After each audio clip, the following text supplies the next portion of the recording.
శ్రీనివాసుడు దివి నుండి భూకి దిగివచ్చిన మాసమే పురటాసి మాసం. స్వయంగా శ్రీనివాసుడే నారదుడితో పురటాసి మాసంలో ఎవరైతే భక్తి శ్రద్ధలతో పూజిస్తారో వారిని అనుగ్రహిస్తానని ఆ శ్రీనివాసుడే సెలవిచ్చారట.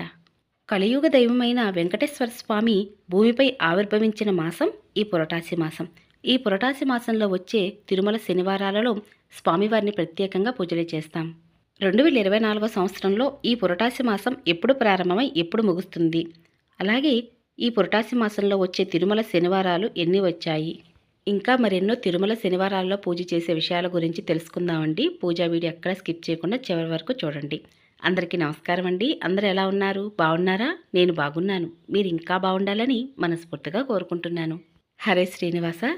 ఈ పురటాసి మాసానికి ఎందుకెంత ప్రత్యేకత అంటే, ఈ మాసంలోనే ఆ వైకుంఠనాథుడు ఈ కలియుగంలో విగ్రహ రూపంలో ఆవిర్భవించారని మన పురాణాలు చెబుతున్నాయండి. ఈ మాసంలో ఈ వైకుంఠనాథుడిని పూజించిన వారికి అష్టైశ్వర్యాలు సిద్ధిస్తాయని, అలాగే లక్ష్మీ కటాక్షం కలుగుతుందని అంటారు. అంతేకాకుండా ఆ శ్రీనివాసుడు ఈ పురటాసి మాసంలో శనిదేవుడి వలన కలిగే కష్టాలను తొలగిస్తానని మాట ఇచ్చారట. అందుకే ఈ పురటాసి మాసంలో వచ్చే తిరుమల శనివారాలలో వెంకటేశ్వర స్వామివారిని పూజించిన వారికి శని ప్రభావం నుండి బయటపడవచ్చు. ఈ పురటాసి మాసంలో 40 రోజులు అంటే మండలం రోజులు కూడా చాలామంది వెంకటేశ్వర స్వామివారి మాల అంటూ గోవిందమాల అని కూడా వేసుకుంటూ ఉంటారండి. మనం ఎలా అయితే దసరా నవరాత్రులలో భవానీ మాల వేసుకుంటామో ఆ విధంగా అనమాట. 2024 సంవత్సరంలో ఈ పురటాసి మాసం ఎప్పుడు ప్రారంభమై ఎప్పుడు ముగుస్తుంది అంటే, మన తెలుగు నెలల ప్రకారంగా పురటాసి మాసం 2024 సంవత్సరంలో సెప్టెంబర్ 17వ తారీఖు మంగళవారం నుండి ప్రారంభమై అక్టోబర్ 17వ తారీఖు గురువారంతో ముగుస్తుంది. అయితే ఈ మాసంలో వచ్చే శనివారాలు ఎంతో పవిత్రంగా భావిస్తాము. ఈ మాసంలో వచ్చే అన్ని శనివారాల్లో కూడా ఆ స్వామివారిని పూజిస్తే చాలా అంటే చాలా మంచిదండి. ముఖ్యంగా బేసి సంఖ్యలో వచ్చే శనివారాల్లో పూజిస్తే ఆ స్వామివారి యొక్క అనుగ్రహం అనేది కలుగుతుంది. అంటే మొదటి శనివారం, 3వ శనివారం, 5వ శనివారం స్వామివారిని పూజించాలి. అయితే ఈ 2024 సంవత్సరంలో 4 శనివారాలు అయితే వస్తున్నాయండి. నెల రోజులు స్వామివారిని పూజించవచ్చు. ఒకవేళ నెల రోజులు పూజ చేయడం కుదిరిన వారు ఈ 4 శనివారాల్లో కూడా స్వామివారిని భక్తి శ్రద్ధలతో పూజించవచ్చు. ఒకవేళ 4 శనివారాల్లో పూజించడం కుదిరిన వారు మొదటి శనివారం, 3వ శనివారం కూడా స్వామివారిని పూజించవచ్చు. ఈ పురటాసి మాసంలో ప్రతిరోజు కూడా గోవింద అని తలుచుకుని ఒక తులసి దళం సమర్పించినా చాలండి, స్వామివారు ఉప్పొంగిపోతారు. ఇంకా స్వామివారికి తిరుమల శనివారాలలో పిండి దీపాన్ని వెలిగిస్తే స్వామివారికి చాలా ఇష్టం అండి. మరి ఈ పిండి దీపాన్ని మనం ఇంట్లోనే తయారు చేసుకోవచ్చు. ముందుగా బియ్యాన్ని తీసుకొని అందులో ఎటువంటి పురుగులు లేకుండా జాగ్రత్తగా చూసుకొని శుభ్రంగా ఏరి నీటితో కడిగి ఆ తర్వాత నీళ్ళని వడగట్టి ఈ బియ్యాన్ని ఆరబెట్టుకోవాలి. ఆరబెట్టిన బియ్యాన్ని మిక్సీ వేసి పొడిగా చేసుకోవాలి. ఇలా ఇంట్లోనే మన చేతులతో స్వయంగా స్వామివారికి వరిపిండితో పిండి దీపం తయారు చేయడానికి పిండి అనేది తయారు చేసుకోవచ్చు. మిక్సీ పట్టుకుని పిండి అనేది జాగ్రత్త చేసుకోవచ్చు. ఇక ఈ పిండిలో అయితే కొద్దిగా ఆవు పాలు, కొద్దిగా బెల్లం వేసి ఇలా ఉండలు చేసుకోవాలండి. ఒకవేళ ఆవు పాలు కనుక దొరకనట్లయితే కొద్దిగా బెల్లము, నీళ్లు వేసి కూడా ఇలా పిండి తయారు చేసుకోవచ్చు. ఇలా ఉండలుగా తయారు చేసుకోవాలి. 5 కానీ లేదా 7, 11 ఇలా ఎన్ని పిండి దీపాలైనా సరే పూజలు వెలిగించవచ్చు. లేదా 2 పిండి దీపాలు కూడా వెలిగించవచ్చు. ఆ 7 కొండల వాడికి 7 అనే సంఖ్య అంటే చాలా ఇష్టం అండి. కాబట్టి 7 పిండి దీపాలైనా సరే పూజలో వెలిగించండి. ఇక ఈ పిండి దీపాలు ఎలా తయారు చేయాలంటే చాలా సులువండి. ఒక్క నిమిషంలో ఈ విధంగా తయారు చేసుకోవచ్చు. అలాగే ప్రత్యేకంగా తిరుమల శనివారాలలో స్వామివారికి గంధ దీపాన్ని వెలిగించాలండి. అంటే చందన దీపం అని కూడా అంటారు. కొంచెం గంధం పౌడరు, అలాగే కొద్దిగా వరిపిండి, ఆవు పాలు, కొద్దిగా బెల్లం వేసి ఇలా పిండి అయితే కొంచెం గట్టిగా కలుపుకోవాలి. స్వామివారికి పసుపు రంగు అంటే చాలా ఇష్టం అండి. అందుకే గోవిందమాల వేసుకునేటప్పుడు కూడా వస్త్రాలు అనేవి పసుపు రంగులోనే ధరిస్తూ ఉంటారు. అందుకే ఈ చందన దీపం అనేది స్వామివారి ముందు వెలిగించాలి. ఈ చందన దీపం కూడా వెలిగించడం వల్ల స్వామివారికి అనుగ్రహం శీఘ్రంగా కలుగుతుంది. తిరుమల శనివారాలలో స్వామివారిని పూజించేటప్పుడు మనందరం కూడా, కుటుంబ సభ్యులందరూ కూడా ఆ స్వామివారి యొక్క నామాన్ని పెట్టుకొని స్వామివారిని పూజించాలి. పురటాసి మాసం నెల రోజులు పూజ చేసేవారు ఒక పూట మాత్రమే భోజనం చేస్తారండి. అలాగే చెప్పులు అనేది వేసుకోకుండా నడుస్తూ ఉంటారు. అలాగే మనం తిరుమల వెళ్ళినప్పుడు కొండ మీద అందరూ కూడా కాళ్ళకు చెప్పులు లేకుండా స్వామివారి దర్శనానికి అది వెళ్తూ ఉంటారు. అలాగే స్వామివారు నడిచినటువంటి స్థలం కాబట్టి ఆ ప్రదేశం అంతా కూడా చెప్పులతో నడవకూడదని ఒక భావనగా అలా చేస్తూ ఉంటారు. నెల రోజులు పూజించకపోయినా తిరుమల శనివారాలైనా సరే స్వామివారిని భక్తి శ్రద్ధలతో పూజించాలి. అలాగే ఈరోజు నాన్ వెజ్ అది తినకూడదు, బ్రహ్మచర్యం పాటించాలి. స్వామివారికి ఎంతో ఇష్టమైన తులసి దళాలతో మాలను తయారు చేసి స్వామివారికి అలంకరణ చేయాలి. అలాగే స్వామివారికి తులసి దళాలు మాలగా వేయటం, లేదా తులసి దళాలతో అష్టోత్తరాన్ని చదవటం, శ్రీ వెంకటేశ్వర వజ్ర కవచ స్తోత్రము, గోవిందనామాలు ఇలా స్వామివారిని పూజించేటప్పుడు తులసి దళాలతో కనుక పూజించినట్లయితే స్వామివారు ఉప్పొంగిపోతారండి. ఈ రోజున స్వామివారికి ఇలా పసుపు రంగు ఒత్తులతో కానీ లేదా తులసి ఒత్తులతో కానీ దీపారాధన చేయాలి. స్వామివారికి వార్షిక బ్రహ్మోత్సవాలు కూడా ఈ మాసంలోనే జరుగుతాయండి. మీ దగ్గర కనుక స్వామివారి యొక్క అమ్మవారి యొక్క విగ్రహాలు ఉన్నట్లయితే పూజలు పెట్టుకోండి. ఇత్తడి వెండి విగ్రహాలు పూజలో పెట్టుకోండి. స్వామివారికి ముందుగా జలంతో శుద్ధి చేసుకొని ఆ తర్వాత స్వామివారికి ఆసనం ఏర్పరిచి పూజలు అయితే పెట్టుకోవాల్సి ఉంటుంది. ఇక స్వామివారి విగ్రహాలు లేనప్పటికీ మీ దగ్గర గోవిందనామాలు ఉన్నా కూడా పూజలో పెట్టుకుని అభిషేకం చేయండి. ఈ రోజున చాలా అంటే చాలా మంచిదండి. మనం ఎన్ని పూజలు చేసినా సరే ముందుగా వినాయకుని పూజలు చేస్తాం. అందుకని ముందుగా నిత్య దీపారాధన వెలిగించాలి. స్వామివారి ముందు నిండుగా పసుపు కుంకుమలు పెట్టుకోవాలి. అలాగే ఈ పూజను మీరు దేవుని మందిరంలో పూజ చేసుకోవచ్చు, లేదా సపరేట్గా పూజాపీఠాన్ని ఏర్పాటు చేసి పూజ అయితే చేసుకోవచ్చండి.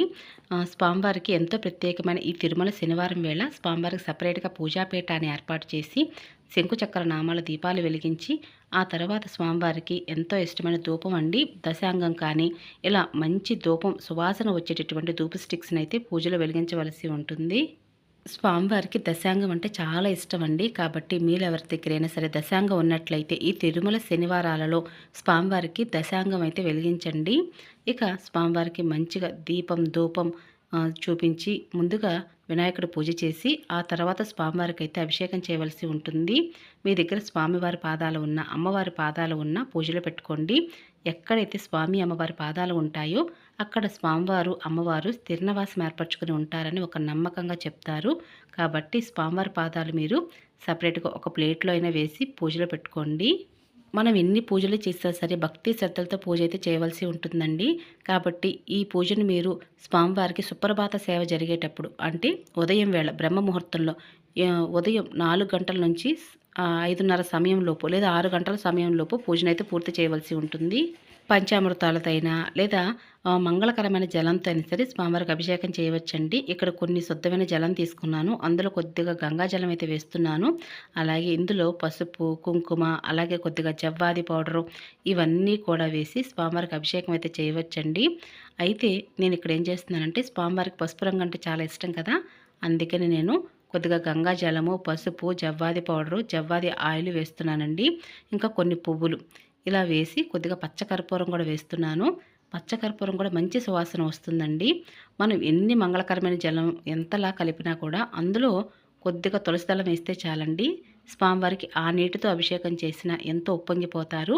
కాబట్టి స్వామి అమ్మవార్లకి ఇలా అభిషేకం చేస్తున్నప్పుడు చూస్తుంటే స్వామివారు చక్కగా చిరునవ్వుతోటి మనందరిని కూడా పలకరిస్తున్నారేమో అన్నట్లుగా అనిపిస్తుంది. ఒకసారి మనందరం కూడా ఏకకంఠంతో ఏడుకొండలవాడ వెంకటరమణ గోవింద గోవింద ఆపద మొక్కులవాడ అనాథరక్షక గోవింద గోవింద అని స్మరించుకోండి.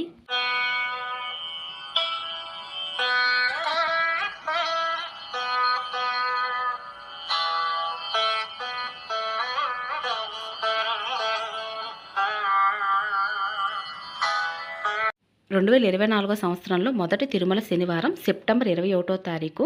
ఈరోజు తిథి చవితి. అలాగే రెండవ తిరుమల శనివారం సెప్టెంబర్ 28వ తారీఖు. ఈరోజు తిథి ఏకాదశి. ఇక మూడవ తిరుమల శనివారం అక్టోబర్ 5వ తారీఖు. ఈరోజు తిథి తదియ. ఇక నాలుగవ తిరుమల శనివారం అక్టోబర్ 12వ తారీఖు. ఈరోజు తిథి దశమి. ఈ తిరుమల శనివారాల్లో దసరా నవరాత్రులు కూడా కలిసి వచ్చాయండి. అలాగే ఒక శనివారం అయితే ఈ దసరా నవరాత్రులు కలిసి వస్తుంది కాబట్టి దసరా నవరాత్రుల్లో అమ్మవారితో పాటు అయ్యవారిని కూడా పూజించవచ్చు. అంటే మనం దసరా నవరాత్రులు అమ్మవారిని పూజిస్తూ ఉంటాం కదా, మరి తిరుమల శనివారం కూడా పూజను చేయవచ్చా అంటే చేయవచ్చండి. స్వామి అమ్మవార్లకి అభిషేకానంతరము చక్కగా గంధం కుంకుమ బొట్లతో అలంకరణ చేసి పట్టు వస్త్రాలను అయితే అలంకరణ చేశానండి. ఉన్నంతలో స్వామివారికి భక్తిపూర్వకంగా ఈ విధంగా పూజ చేసినా చాలు. నేనైతే మనస్ఫూర్తిగా స్వామివారిని భక్తి శ్రద్ధలతో నాకున్నంతలో ఈ విధంగా అయితే అలంకరణ చేసి పూజలు చేసుకుంటానండి. ఈ పురటాసి మాసంలో స్వామివారిని పూజించటం వలన శనిదేవుని వలన కలిగే కష్టాల నుంచి తొలగిస్తానని స్వామివారి సెలవిచ్చారు కదండి. అందుకే ఈ పురటాసి మాసంలో తిరుమల శనివారాలలో వెంకటేశ్వర స్వామివారిని పూజించిన వారికి శని ప్రభావం నుండి బయటపడవచ్చు. శని ప్రభావం అనేది జాతకంలో ఉండడం వలన వివాహం అనేది ఆలస్యం అవుతూ ఉంటుంది. అలాగే సంతానం లేనివారు, జాబ్ కోసం ఎదురు చూస్తున్నవారు, అన్యోన్య దాంపత్యం కోసం, పిల్లల ఆరోగ్యం కోసం, అష్టైశ్వర్యాల కోసం, రుణ బాధల నుంచి విముక్తి కోసం ఆ వడ్డీ కాసుల వాడిని పూజ అయితే అందరూ చేయవచ్చండి. అలాగే ఈ తిరుమల శనివారాల్లో 4 శనివారాలు కూడా స్వామివారిని పూజించవలసి ఉంటుంది. ఒకవేళ 4 శనివారాలు పూజ చేయడం కుదరని వారు మొదటి శనివారం, 3వ శనివారం అయినా పూజించండి. స్వయంగా ఆ శ్రీనివాసుడే నారదునితో ఎవరైతే ఈ పురటాసి మాసంలో వచ్చే శనివారాలలో భక్తి శ్రద్ధలతో నన్ను పూజిస్తారో వారిని అనుగ్రహిస్తాను అని స్వయంగా చెప్పారట. ఈ పురటాసి మాసంలో శనిదేవుని వలన వచ్చే కష్టాల నుంచి కూడా తొలగిస్తానని చెప్పారట. కలియుగ ప్రత్యక్ష దైవమైన ఆ ఏడుకొండల స్వామి దివి నుండి భూమికి దిగివచ్చిన మాసంగా ఈ పురటాసి మాసం తెలుపబడుతుంది. ఏడుకొండల మీద కొలువు తీరటానికి దివి నుండి భూమికి దిగివచ్చిన మాసంగా ఈ పురటాసి మాసం జరుపుకుంటాము. కలియుగం చివరిలో విశ్వాన్ని కాపాడినందుకు శ్రీ మహావిష్ణువు వచ్చి అవతరించారని, అందుకు కృతజ్ఞతగా తెలిపేందుకు ఈ మాసంలో ఆ స్వామివారిని ఎంతో విశేషమైన పూజలు ఈ పురటాసి మాసంలో అన్ని శనివారాలలో ఎంతో పవిత్రంగా భావిస్తారు. ముఖ్యంగా బేసి సంఖ్యలో వచ్చే శనివారాలలో స్వామివారిని అత్యంత పవిత్రంగా పూజలవి చేస్తూ ఉంటారు. ఈ పురటాసి మాసంలోనే మనకు దసరా దేవి నవరాత్రులు కూడా మొదలవుతాయండి. ఎంత ప్రత్యేకత కూడుకున్నటువంటి ఈ తిరుమల శనివారాల్లో స్వామివారిని ఎంతో భక్తి శ్రద్ధలతో ఉదయమే అంటే సుప్రభాత సేవ సమయంలో అంటే బ్రహ్మముహూర్తంలో స్వామివారిని పూజించడం చాలా అంటే చాలా మంచిదండి. ఒకవేళ తిరుమల శనివారాల్లో మీకు బ్రహ్మముహూర్తంలో పూజ చేయడం కుదరకనట్లయితే ఉదయం 8 గంటల నుంచి 11 గంటల లోపు అయితే పూజ అయితే చేసి ముగించవచ్చండి. సపరేట్గా పూజాపీఠాన్ని ఏర్పాటు చేసి పూజ చేసిన వారు ఉదయం వేళ సాయంత్రం వేళ కూడా పూజ చేసి మరుసటి రోజు ఆదివారం ఉదయం వేళ కూడా స్వామివారిని పూజించి ఆ తర్వాత పూజాపీఠాన్ని కదపవలసి ఉంటుంది. ఈరోజు స్వామివారికి పెట్టవలసిన నైవేద్యం ఏమిటి అంటే చల్లిమిడి, వడపప్పు, పానకం, అరటిపళ్ళు, పాలతో చేసిన పరమాన్నం, అలాగే చక్కెర పొంగలి, కొమ్ము శనగలు ఇవన్నీ కూడా నైవేద్యంగా పెట్టవచ్చండి.